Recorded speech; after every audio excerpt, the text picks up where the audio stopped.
पूर्वी दिल्ली के IP extension में रामलीला के आखिरी दिन क्विज कंपटीशन के फाइनल राउंड का आयोजन किया गया।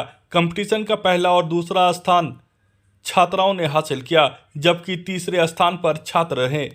पहला, दूसरा और तीसरा स्थान पाने वाले छात्र छात्राओं को शील्ड, प्रशस्ति पत्र के साथ ही इनाम राशि दी गई। क्विज कंपटीशन की संचालक ज्योति गौतम और अर्चना त्यागी ने बताया कि इस क्विज कंपटीशन में सरकारी और प्राइवेट स्कूलों के 600 से ज्यादा छात्र छात्राओं ने हिस्सा लिया था। प्रथम राउंड में लिखित परीक्षा हुई, जिसमें 25 बच्चों को सेलेक्ट किया गया। सेकंड राउंड मौखिक हुआ, जिसमें 6 बच्चों को सेलेक्ट किया गया। रामलीला के मंच पर आखिरी राउंड का आयोजन किया गया, जिसमें सभी 6 बच्चों के बीच क्विज कंपटीशन का आयोजन हुआ। बच्चों से रामायण से जुड़े प्रश्न पूछे गए। यूनिवर्सल स्कूल की छात्रा कनिष्का शर्मा ने प्रथम स्थान हासिल किया, जबकि अनुष्का शर्मा ने द्वितीय और जितेश ने तीसरा स्थान हासिल किया। मैं अर्चना त्यागी, उप क्विज मंत्री। ये बताइए, आज जो क्विज कंपटीशन हुआ, क्या रिजल्ट रहा, किस तरीके से आप लोग इसका आयोजन किया?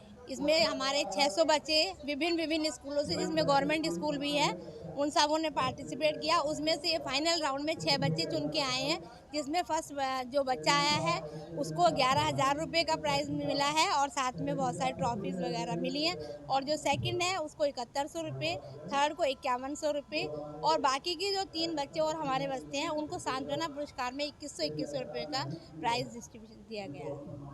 टोटल 600 बच्चे में 6 बच्चे को आप लोग को किस तरीके से चयनित किया? मैं ज्योति गौतम, क्विज मंत्री, रामलीला कमेटी के द्वारा आयोजित ये कार्यक्रम 25-30 वर्षों से आयोजित हो रहा है। इसमें हम प्रथम चरण हमेशा लिखित चरण के रूप में लेते हैं, जिसमें 600 बच्चे विभिन्न स्कूलों के, गवर्नमेंट स्कूल के हैं, प्राइवेट स्कूल के हैं, एनजीओ के बच्चों ने इसमें भागीदारी दी। और उन 600 बच्चों में से हमने मेरिट बेसिस पर 25 बच्चों का चयन किया और उन 25 बच्चों का फिर हमने सेकेंड राउंड किया, जिसको हम सेमीफाइनल राउंड बोलते हैं।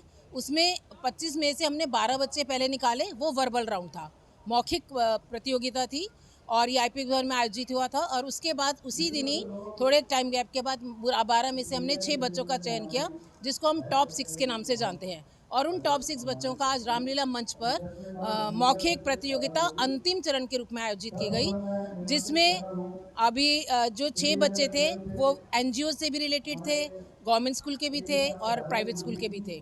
उनको प्रथम जो विजेता था उसको 11,000 रुपये का नकद पुरस्कार, बहुत सुंदर ट्रॉफी, बहुत सुंदर आकर्षक सर्टिफिकेट और शय पहनाया गया।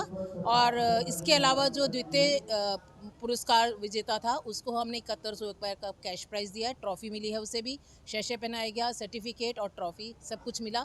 इसी तरह से थर्ड विजेता को 5100 रुपये का कैश प्राइज़, ट्रॉफी सभी कुछ प्रदान की गई। इसमें एक स्पेशल राउंड होता है, हम जो राउंड्स रखते हैं उसके अलावा एक जज राउंड होता है। जज हम मुख्य साहित्यकार, हिंदी के साहित्यकारों का चयन करते हैं, वो आते हैं और अपनी मर्जी से उन 6 बच्चों में से अपनी मर्जी के अनुसार प्रश्न पूछते हैं। और जो 3 बच्चे बचे थे उनको भी हमने निराश नहीं जाने दिया, उनको भी हमने 2100 रुपये का प्राइज़, कैश प्राइज़ दिया है।